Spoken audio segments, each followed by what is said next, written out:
Hello विद्यार्थियों, हिंदी साहित्य की पाठ्यपुस्तक सरयू के पाठ 7 मैथिली शरण गुप्त की कविता यशोधरा का आज हम अध्ययन करते हैं। शुरू करते हैं।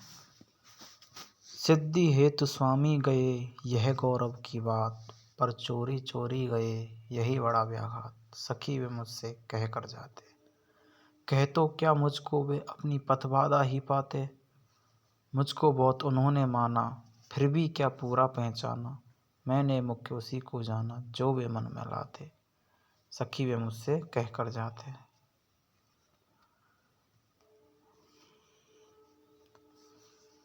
तो एक बार कठिन शब्दार्थ देखते हैं। सिद्धि, सिद्धि का अर्थ होता है मोक्ष के लिए या तपस्या के लिए। व्याघात, व्याघात का मतलब होता है चोट या पीड़ा देने वाली चोट।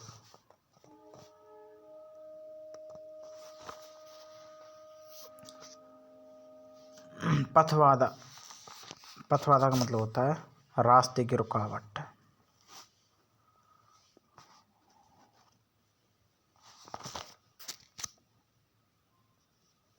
रास्ते की रुकावट।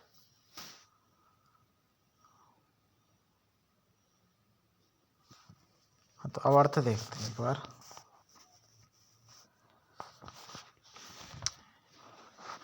ये बात जब की है, सबसे पहले एक बार इसकी प्रस्तावना देख लेते हैं कैसे कैसे क्या था। गौतम बुद्ध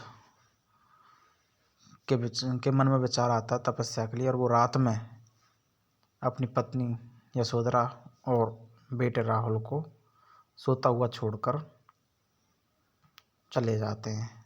और सुबह जब यशोधरा जागती है, देखती है कि पति नहीं है, इधर उधर देखती है, कहीं नहीं मिलते, तो बाद में उससे सखियों द्वारा पता चलता है कि वो तो कहाँ चले गए हैं, तपस्या के लिए चले गए हैं। तो उसे बड़ा दुख होता है और वो कहती है सखियों से कि सिद्धि हेतु स्वामी गए यह गौरव की बात। कहे सखी, सिद्धि हेतु तपस्या के लिए, मोक्ष के लिए मेरे पति गए हुए, मेरे स्वामी गए, यह तो बड़े ही गौरव की बात है।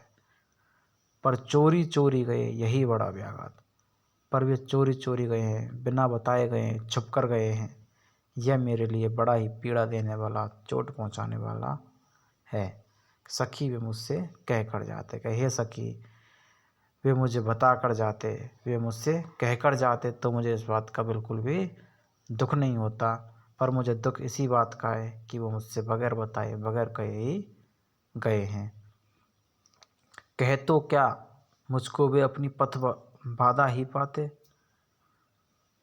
और हो सकता है वो उन्होंने सोचा वो इसीलिए नहीं कह के गए हों कि मुझको वे अपनी पथ बाधा ही पाते, कि मैं उन्हें रोकूंगी और मैं उनके पथ की बाधा बनूंगी। इसलिए शायद हो सकता है वो नहीं कह के गए हैं, क्योंकि मैं उनके पथ की बाधा बनती। मोक्ष प्राप्ति हेतु जो पथ था, उस पथ की मैं बाधा बनती। मुझको बहुत उन्होंने माना, फिर भी क्या पूरा पहुंचाना। और यशोधरा कहती है कि हे सखी, मुझको बहुत उन्होंने माना, मेरे पति, मेरे स्वामी गौतम बुद्ध मुझको बहुत मानते थे, पर वो मुझे बगैर बताए गए हैं। इससे तो ऐसा ही लगता है कि फिर भी क्या पूरा पहचाना। उन्होंने मुझे पूरी तरह से पहचाना नहीं है, क्योंकि मैंने मुख्य उसी को जाना। मैंने तो मुख्य, सबसे मुख्य, मेरे लिए पहली प्राथमिकता तो वही रहा है जो वे मन में लाते, जो मेरे स्वामी मन में लाते, वही मेरे लिए सबसे मुख्य रहता है। सखी वे मुझसे कह कर जाते, हे सखी मुझसे वे कह कर जाते, मुझसे वे बगैर बताए गए हैं। बस दुख मुझे इसी बात का है। स्वयं सुसज्जित करके क्षण में, प्रियतम को प्राणों के पड़ में, हम ही भेज देती हैं रण में, छात्र धर्म के नाते। सखी वे मुझसे कह कर जाते। हुआ न वह भी भाग्य भागा, किस पर विफल गर्व अब जागा, जिसने अपनाया था त्यागा, रहे स्मरण ही आते, सखी वे मुझसे कह कर जाते। यहीं तक देखते हैं। स्वयं सुसज्जित कहते हैं सजा धजा कर, प्राणों के पड़ में रण क्षेत्र।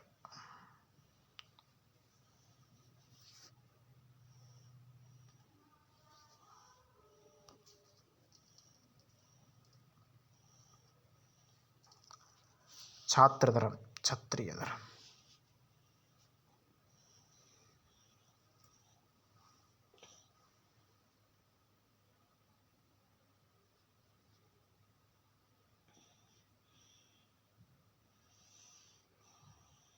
चलो देखते हैं, यही है शायद। स्वयं सुसज्जित करके क्षण में, प्रियतम को प्राणों के पड़ में, हम ही भेज देती हैं रण में, छात्र धर्म के नाते, सखी भी मुझसे कह कर जाते। अब यशोधरा आगे अपनी सखियों से कहती हैं कि हम तो वो छत्राणी हैं जो स्वयं सुसज्जित करके क्षण में, जो क्षण भर में ही अपने प्रियतम को, अपने पति को, अपने स्वामी को सजा धजा करके रण में भेज देती हैं। स्वयं सुसज्जित करके क्षण में, हम तो स्वयं सुसज्जित सजा धजा करके क्षण भर में प्रियतम को, अपने प्रियतम को प्राणों के पड़ में भेज देती हैं। हम तो उस युद्ध में जिसमें मृत्यु और जीवित रहने का या मरने का कोई पता ही नहीं रहता है, उस युद्ध में हम अपने पतियों को क्षण भर में ही सजा धजा कर भेज देती हैं। हम तो ऐसी छत्राणी नारी हैं, हम ही भेज देती हैं रण में, छात्र धर्म के नाते। हम तो क्षत्रिय धर्म के नाते अपने प्रियतम को उस रण क्षेत्र में भेज देती है जहाँ प्राणों की बाजी लगी रहती है, पता नहीं जीवित आएंगे भी या नहीं आएंगे। ऐसे युद्ध में हम उन्हें क्षण भर में सजा कर धजा कर भेज देती हैं। सखी वे मुझसे कह कर जाते कि हे सखी, उन्होंने तो हमें इतना योग्य, इतने लायक भी नहीं समझा। उन्होंने सोचा कि हम उनके पद की बाधा बनेंगे। कि सखी भी मुझसे कह कर जाते, हे सखी, मुझे तो बस दुखी इस बात का है कि वो मुझसे कह कर नहीं गए हैं। हुआ न भय भी भाग्य भागा, किस पर विफल गर्व अब जागा, जिसने अपनाया था त्यागा, वे रहे स्मरण ही आते, सखी भी मुझसे कह कर जाते। अब आगे यशोधरा जी कह रही हैं कि हुआ न भय भी भाग्य भागा, मतलब हम तो उन्होंने प्रियतम ने, स्वामी ने इतने लायक भी नहीं समझे कि वो हमसे कह कर जाते। बस हमारे भाग्य में तो यही लिखा हुआ था कि वो हमसे बगैर बताए छुप कर चले गए। हुआ न भय भी भाग्य भागा, हमारा तो इतना भी भाग्य नहीं था कि वो हमसे कम से कम कह कर तो जाते। किस पर विफल गर्व अब जागा, और हम उन पर, प्रियतम पर हमेशा गर्व करती रहती थी, लेकिन आज हमारा जो गर्व था वह ऐसा लग रहा है जैसे कि हम उन पर विफल ही गर्व करते थे। जिसने अपनाया था त्यागा, और आज जिसने अब तक हमें अपनाया था, आज ऐसा लगता है उन्होंने हमें त्याग दिया और वो बगैर बताए हमसे चले गए। रहे स्मरण ही आते, और वे मुझे हमेशा ही मेरी स्मृतियों में बने रहेंगे, हमेशा ही स्मरण आते रहेंगे। सखी वे मुझसे कह कर जाते, हे सखी, वे मुझसे बता कर नहीं गए, उन्हें तो मुझसे कह कर जाना चाहिए था। और आगे देखते हैं।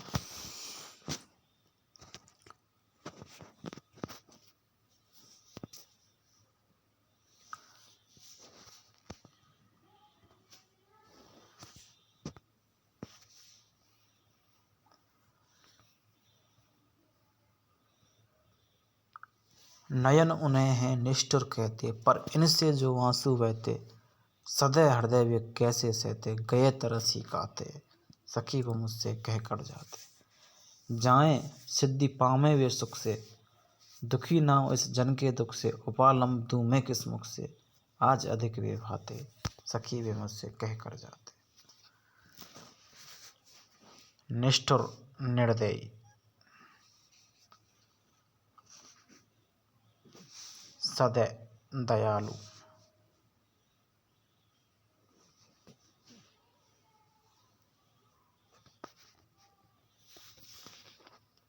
सिद्धि, तपस्या,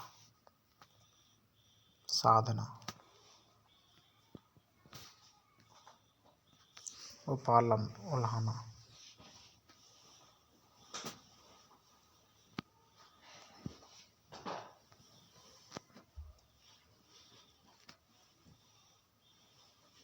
चलो अर्थ देखते हैं।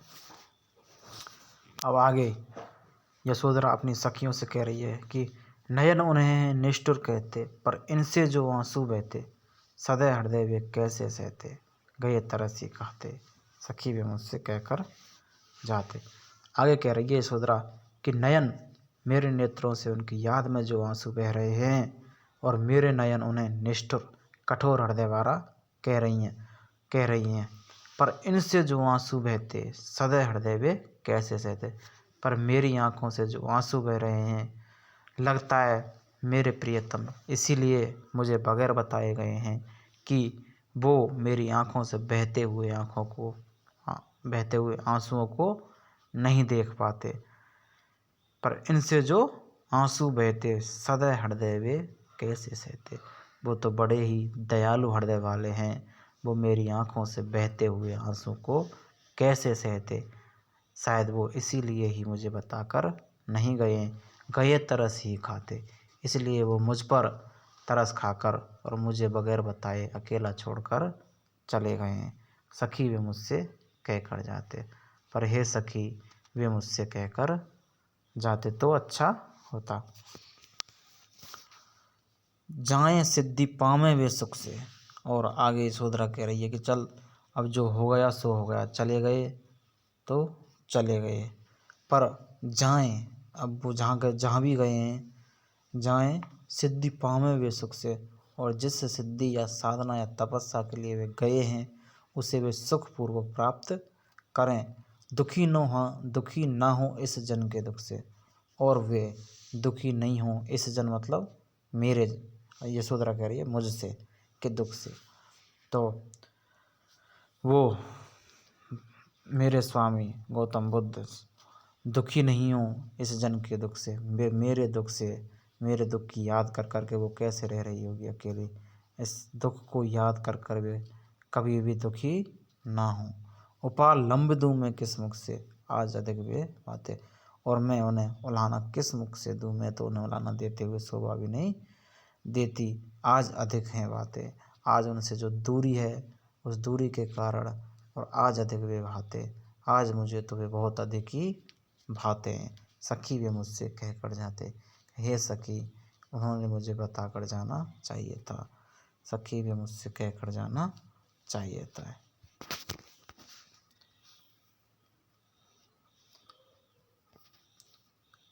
गए लौट भी वे आवेंगे, कुछ अपूर्व अनुपम लावेंगे, रोते प्राण उन्हें पावेंगे, पर क्या गाते गाते, सखी वे मुझसे कह कर जाते।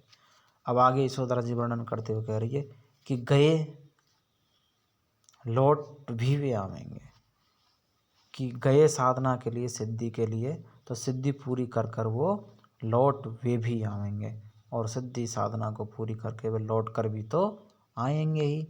कुछ अपूर्व अनुपम लावेंगे, और इतनी बड़ी तपस्या करके वो अपने साथ कुछ अपूर्व और अनुपम, ऐसा जो कि अद्वितीय होगा, ऐसा अपने साथ कुछ लेकर आएंगे। रोते प्राण उन्हें पावेंगे, और जब मेरे रोते हुए प्राण उन मेरे स्वामी को सामने पाएंगे, पर क्या गाते गाते, सखी वे मुझसे कह कर जाते। और मैं उन्हें देखते ही, सामने देखते ही खुशी से झूम उठूंगी, मेरा हृदय गीत गाने लगेगा। सखी वे मुझसे कह कर जाते कि हे सखी, वे मुझसे कह कर जाते तो बहुत ही अच्छा होता। ठीक है विद्यार्थियों, आज यहीं तक। कल फिर देखते हैं भारत की श्रेष्ठता। कल यहाँ से देखते हैं इसको। आज यहाँ तक ही ठीक है।